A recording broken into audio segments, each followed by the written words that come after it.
There are two main ways that a golfer can lose a ton of strokes out on the golf course. By fixing those two problems, a golfer can significantly drop their score, break 100, 90, 80, whatever your goal might be, you can do it if you listen to these two things. Today, we're going to get into the first one. Most beginners lose more strokes with their wedges than with almost any other club in the bag. Not because they're difficult to use, but because they don't understand how they're designed and meant to be used. They don't understand how they should work. Today, we're going to break down the wedge setup, contact, and swing so that you can hit cleaner, higher when you need to, and more controlled shots around the green. Hey everybody, it's Doug with Golf Reboot, and if you're new here, don't forget to subscribe so that you see future videos that are coming out, and if you've been here before, thanks for coming back. I'm documenting my journey to becoming a scratch golfer after 14 years away from the game, and sharing everything that I've learned to help you get better faster. So if you're a new golfer, or you're just learning and trying to get better with your tee shots, your irons, your wedges, putting, or you're just trying to have more fun out on the course, make sure you subscribe and hit the bell so that you don't miss anything coming out in the future. Today, we're back into the From the Tee to the Green series. If you've missed any of the previous videos, go back and check them out. We've done them on the driver, the woods, and the iron so far. In this episode, we're talking about one of the keys to the game of golf, your wedges. How they function, which ones you really need as a new golfer, and the simple fundamentals that will really help you with your chip shots, pitches, and your approaches. If your wedges feel unpredictable, you're not alone. This video is going to help you. So why do wedges matter for golfers? Whether you're a new golfer or you've been playing for years, wedges are a scoring club. They influence your ability to get the ball close to the hole, save strokes, and recover from your mistakes. And golf is a game of mistakes. You're going to make mistakes on the course. Forget about them. Focus on what you're going to hit next. As a beginner, you're not going to hit every green. Honestly, you're probably not going to hit most of the greens.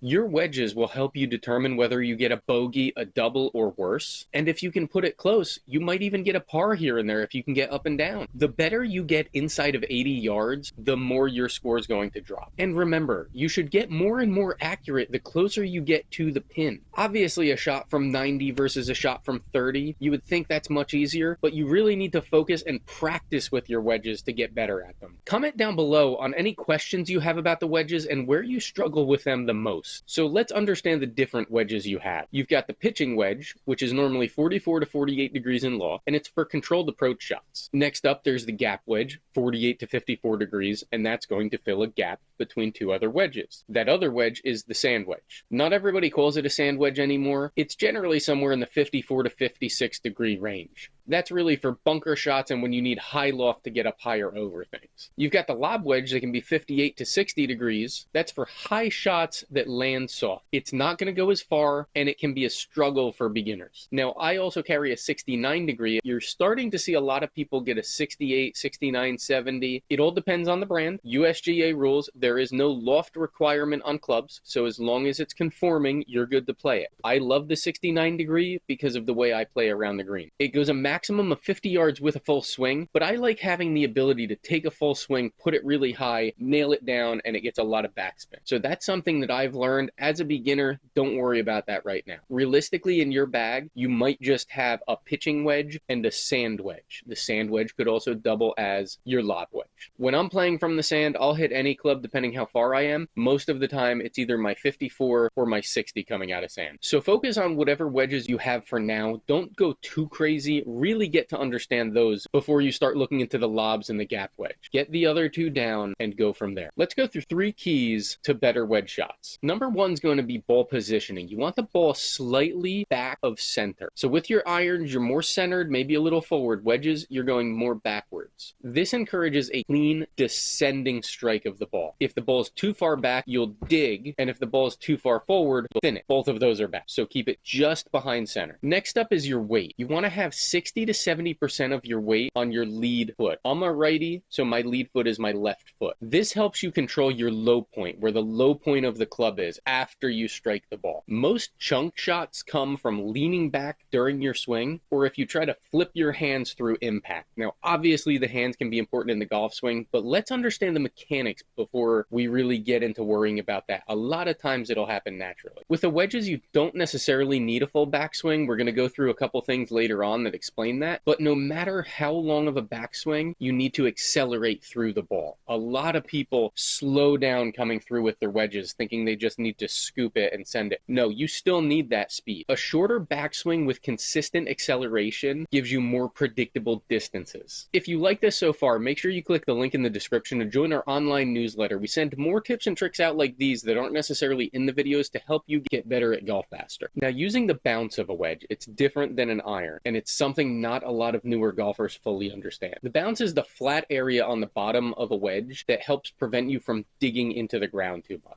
To use the bounce properly, you want to keep your hands slightly ahead but not excessively forward of the ball. You're going to let the club glide under the ball, not dig in, and maintain a shallow, controlled swing. Now, obviously, compression is still important. You do need some compression. You want to make ball contact first, but you're catching the ball and the ground, and it's a nice swoop. It's not as aggressive down on the ball. Understanding the bounce is the difference between fat shots, thin shots, and crisp contact. All right, so distance control basics for beginners with the wedges. Wedge distance really comes from swing length, not speed. There's a couple different techniques you can use. We'll start with the 3-length system. You can have hip high, chest high, and shoulder high backswings. A lot of people call that 9 o'clock, 10:30 full swing. And the most important part is following through. You'll see a lot of people out there who just swing and stop at the ball. That's not good. If you're taking a 9 o'clock swing, you should follow through to 3 o'clock. 10:30 is coming to 1:30. Naturally let the club go. Don't try to stop it. That's going to slow you down and you need to accelerate through impact. When you're doing this, track your yardages. I do it all with my Rapsodo MLM2 Pro. There's a video all about that I just put out. Check it out. There's a link in the description for the video, and if you're interested in buying one, that's really helped me learn my gapping. So if you track those yardages, it's going to build a predictable feel. Now, there's another method you can use, and this is actually what I do now. I didn't used to. I started doing it this year, and I'm really a fan of it. So any of my wedges, I have gapped them, but I haven't gapped them by the length of my swing. I generally know where they're going to go based on how far back I swing, but I'll take my wedge and grip it in 3 different spots: the top of the grip, middle of the grip, bottom of the grip, closest to the club head. When I do that, I take a 9 o'clock swing so that I'm coming back basically parallel to the ground and coming through to parallel. No matter where I grip it, I basically swing to a 9 o'clock position or hip height, and when I come back through, I end at hip height. What that's done for me, I count my pitching wedge as more of an iron because it's part of the single length, but my 54, 60, and 69, I can grab any of those clubs, know where I'm gripping it, and pretty much know the distance it's going to go. That's really helped me, and it also shows me that with the different wedges, I can get different height, different ball flight, a lot of different things. So those are 2 different ways you can practice it, but the most important part is get used to the distances and use consistent swing lengths. So we're getting into winter, and when winter comes around, a lot of people start thinking, oh, I can't golf anymore. Well, that's not true. Last year, I built a whole garage sim that we're going to do a video on soon. If you're thinking about building a simulator in your house, reach out to us, comment down below, ask any questions you might have. I did it in an affordable way, and it's really helped my game. Going out to the indoor sims is great, but having it right here in the garage, I can turn the heat on within a couple minutes I'm playing. If you're interested in that, you can also check out golfreboot.com/thegift, and I have tons of info on there, different things I've bought for out here, a lot of it on Amazon to help save money, and you can get yours going too. Next up, we're going to talk about a simple drill that fixes almost everything. What you're going to do, you're going to place a tee 2 to 3 inches in front of the ball. Your goal is to strike the ball and then the tee. What this trains is forward contact and low point consistency, and that gives you crisper wedge strikes and better distance control. What I've seen from this is it really shows you that you're not swinging the club the right way. By doing this, you're making that contact the way you need to. It's one of the fastest ways to improve your wedge play. Don't forget to check out some of the links in the description. I have a lot of stuff on there that I've used to get better at golf that can definitely help you, and most of it's really not going to break the bank. Even our Rapsodo MLM2 Pro, it's one of the cheaper of the launch monitors out there, and it has been an absolute game changer for us. All right, now we're really quickly going to do a quick guide on bunker basics for beginners. So the main things are, you're going to open your stance a little bit more. With any of the wedges, you're going to have a more narrow stance, and as I get closer to the green, I generally bring my feet a little bit closer together as I go. I also open my stance a little little bit the closer I get, because I'm trying to control where the ball's going to go. But in the bunker, you have a nice open stance. You're putting the ball more forward. Your weight is staying more on that front foot. Now in the sand, you're using the bounce, but you want to let the club go